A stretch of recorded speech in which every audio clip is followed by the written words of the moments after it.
కేసీఆర్ ప్రభుత్వంలో సదరు ఉత్సవాలను అధికారికంగా జరిపించాం కానీ రేవంత్ రెడ్డి ఎన్నికల ముందు సదరు ఉత్సవాలు ఘనంగా అధికారికంగా చేస్తామని చెప్పి కనీసం నిధులు కూడా ఇవ్వలేదు. కేసీఆర్ గారికి యాదవుల మీద ఎనలేని ప్రేమ ఉంటుంది.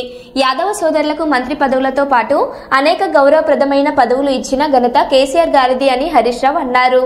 తెలంగాణ రాష్ట్రంలో మన కేసీఆర్ గారు ముఖ్యమంత్రిగా ఉన్నప్పుడు ఈ పండుగను అధికారికంగా జరిపాం.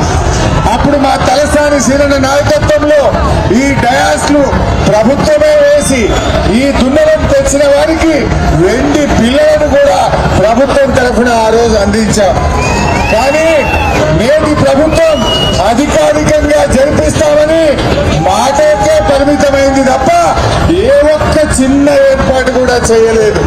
పోయిన సంవత్సరం చేయలేదు, ఈ సంవత్సరం కూడా చేయలేదు. ఇక నిర్వాహకులను అడిగితే వాళ్ళే చెప్తారు.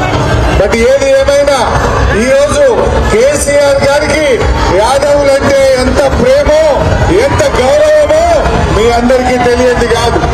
కేసీఆర్ గారి ప్రభుత్వంలో మంత్రులుగా ఉన్నారు, 4 ఎమ్మెల్యేలు ఉన్నారు, రాజ్యసభ సభ్యులు ఉన్నారు, శాసన మండలిలో ఉన్నారు, కార్పొరేషన్ చైర్మన్లు ఉన్నారు.